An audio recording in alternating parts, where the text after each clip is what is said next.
Order. Notices were sent out to council members Troyer, Mancini, Powers, Higgins, Bergio, D'Amico, Salvatore, Council President Patton, Mayor Coyne, Law Director Jameson, Finance Director Single.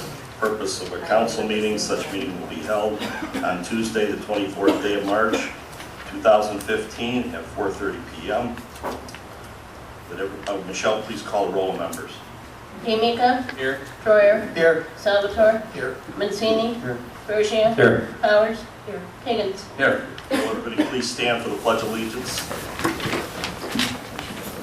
Allegiance to the flag of the United States of America and to the republic for which it stands, one nation, under God, indivisible, with liberty and justice for all, born and unborn.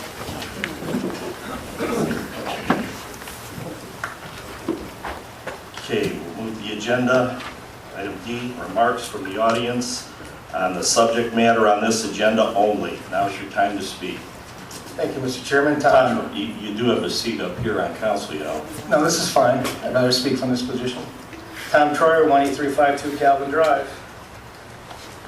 I need to set this up here.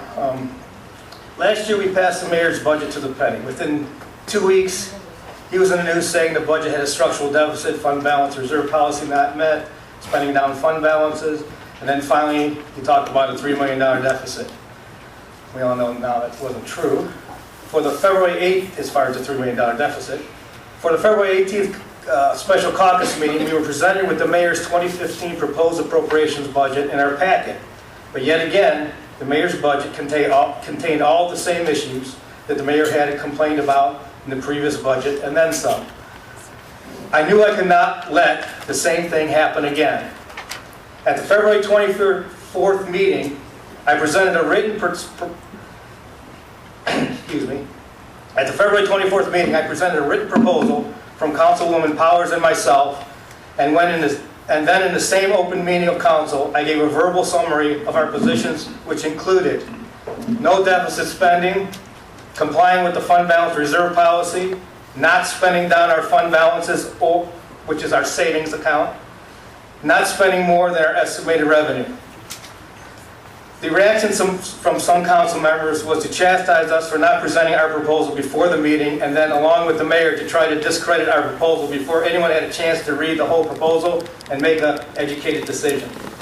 During the week and until the next meetings, I received only a few phone calls from other members of council concerning their issues and not about our proposals. Finally, we put together 5 pages of amendments with attached facts and figures based on our proposals and sent them to council late the afternoon of March 2nd.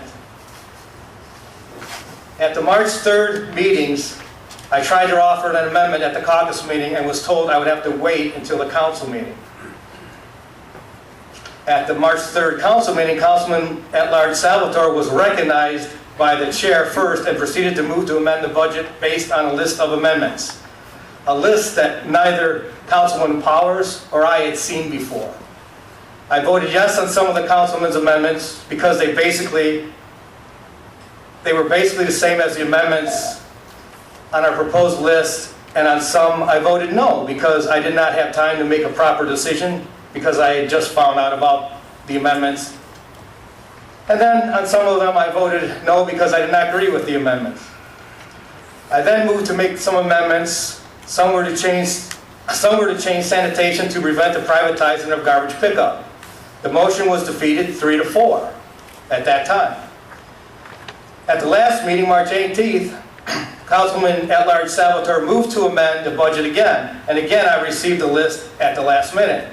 Some of the amendments made and passed reversed the prior amendments from the March 3rd meeting, of which I voted no on. Another amendment made by Mr. Salvatore was passed 7-0.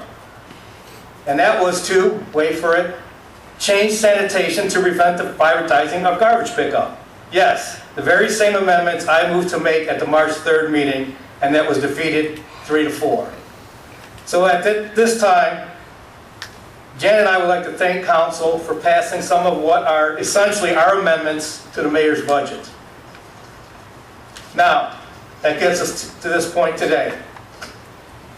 The budget still does not comply with the fund balance reserve policy. The budget spends more than is estimated to be received in revenue. This budget spends down our reserve balances.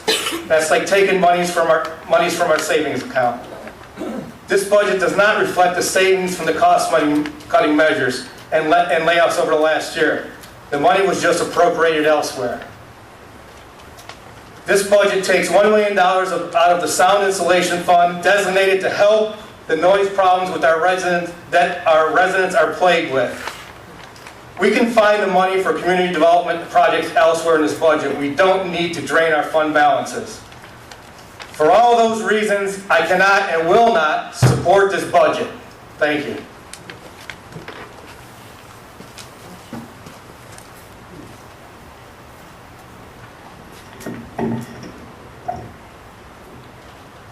Frank Osborne, 15942 Paulding Boulevard, right here in Old Brook Park, Ohio. Attending this meeting, I was told by my council person, Jan Powers, that there would be this meeting early today. I'm here to specifically talk about the budget, so I'm on the right subject anyway.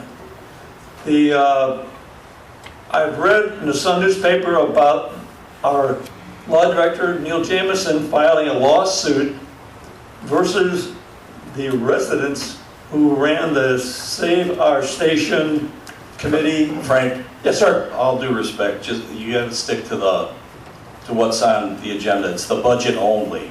Okay. Just basic commentary, you'll have to wait till the April meeting to do that. All what I'm On a saying, special meeting, this is only, you can only speak that's on the agenda. And that subject matter is not on it. money is. Money is, but you can talk about the money, but I don't get into the personalities of something I'm not- other than what's in this budget. Not personalities. It's the money that would be spent for attorneys, which have already been designated by Law Director Neil Jamison. It's going to cost money for attorneys. They're probably $500 an hour each. That's $1,000 an hour while they work together. There should not be a penny appropriated by this council. Mr. Mancini, Mr. Bergio, Mrs. Powers, Mr. Higgins, yourself, Tony D'Amico, Tom Troyer, or Richard Salvatore. Not a penny should be spent for those lawyers to fight our city residents. They did a legal thing permitted by the charter, an initiative petition, and there should not be a penny spent this year on a lawsuit. Frank, as I told you, you could speak on the budget. This is the budget. But that's a separate matter. That's not, you're ill-informed on how that works, and that is not up for discussion at this meeting. This is on the budget only. The budget's on third reading. Well, what I read, it sounds like that suit's going to go through this year sometime. And this budget is about the year 2015 through the end of the year. Where's the money going to come from for those lawyers? Out of this budget. Continue. So that's what I'm talking about. And I don't think not at $1. None of you should vote for even $1 to go to pay for lawyers to fight city residents. That's despicable. Frank, it doesn't work that way. Then I'm You can Mr. speak up. President, and I'm probably done now, aren't I? Oh, yes. Well, thank you. I'll close down what I said. I said what I wanted to say. Thank you. Good, thank you.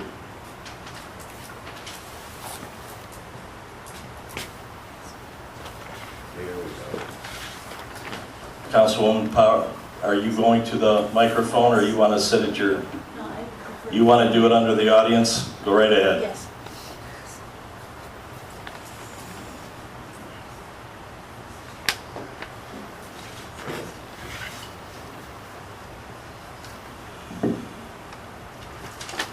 Jan Powers, 16110 Harrison Drive. About the budget. Number one, there is $0 appropriated in this budget for street repairs, street and road repairs. There was nothing appropriated in 2014. There's nothing appropriated this year. And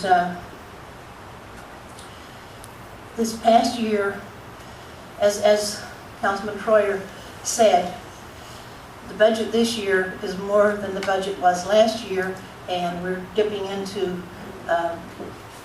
reserve funds. We took the money out of sound insulation where it did not need to be taken out of because it was appropriated for something else.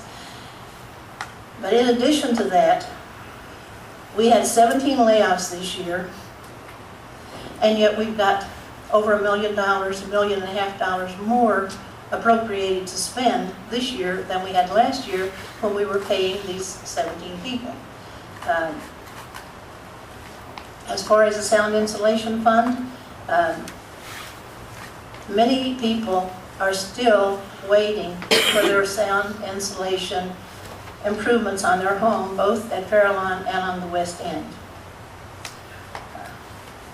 Mine and Troyer's budget amendments were the basis for the Salvatore amendments. Unfortunately, they did not go far enough. The mayor's proposal was a 5% increase in spending.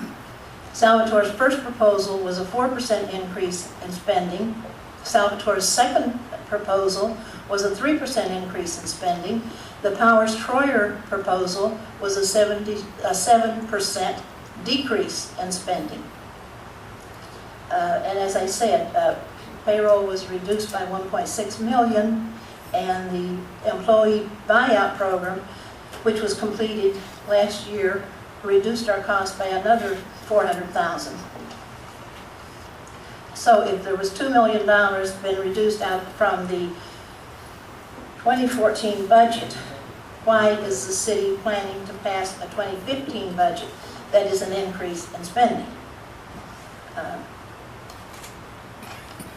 And as far as the legal department proposed and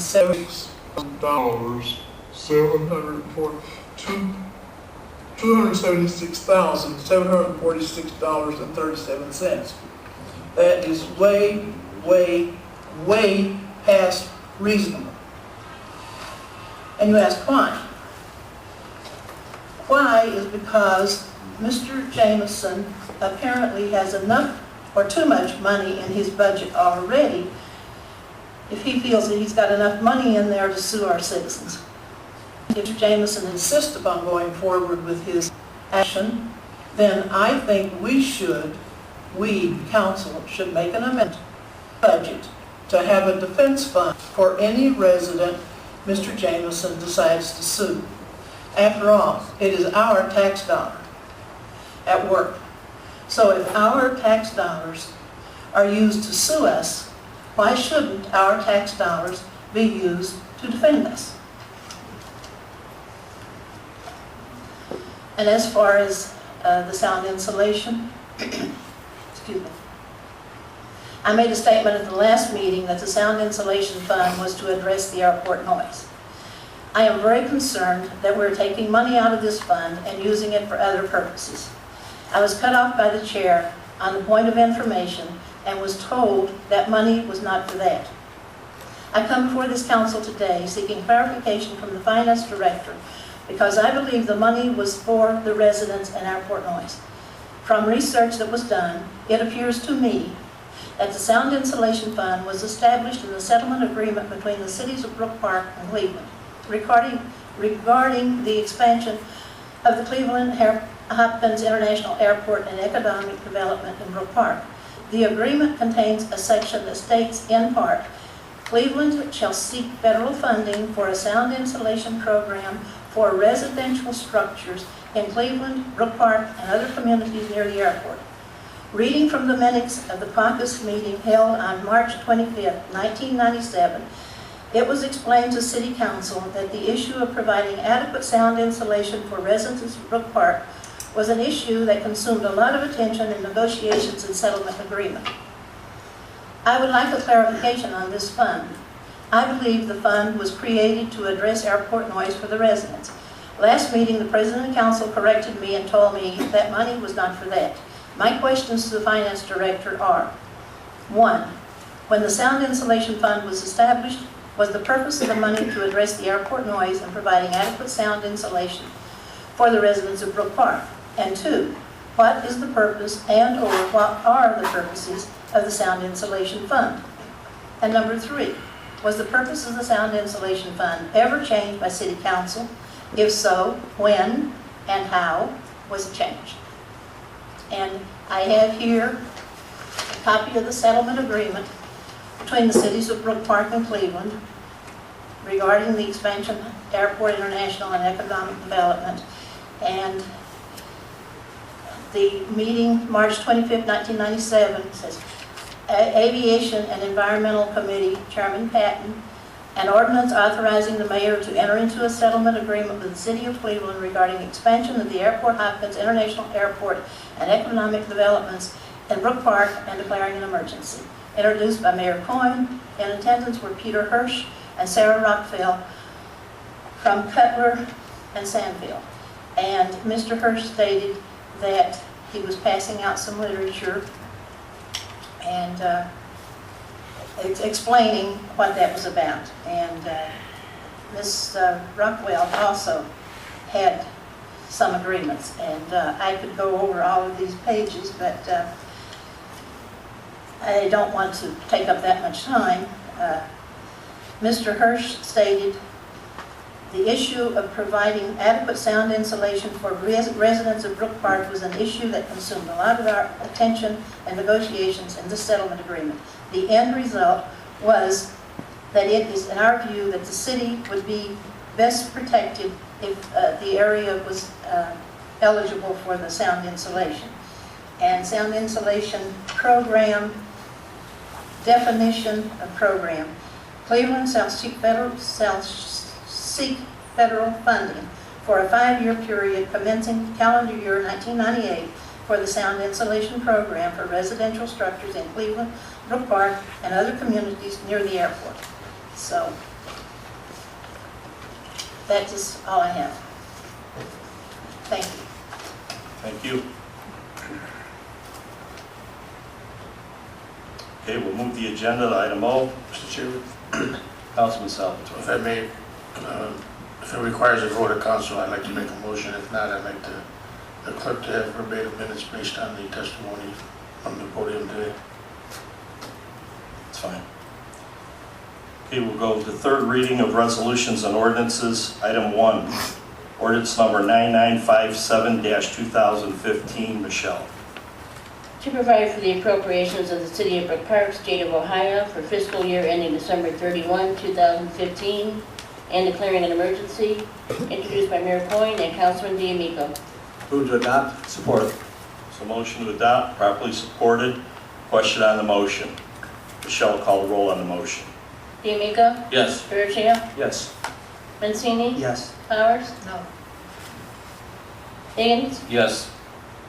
Troyer? No. Salvatore? Yes. Okay, the budget's hereby adopted. Being no further business, we'll adjourn the special council meeting.